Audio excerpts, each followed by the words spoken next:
ভালো লাগতো না যেতে স্কুলে, নারকেল তেল মেখে চুলে।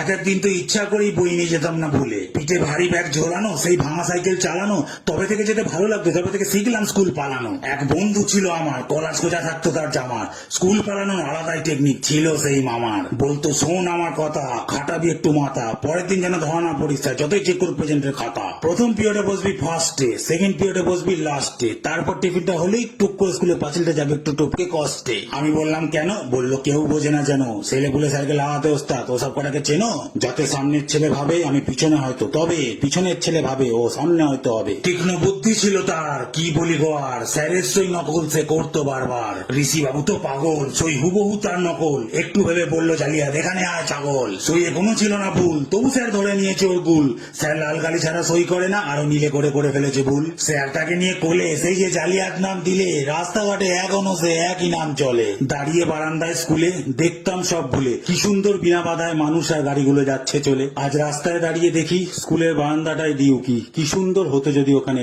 কাটাতে পারতাম জীবনটা বাকি।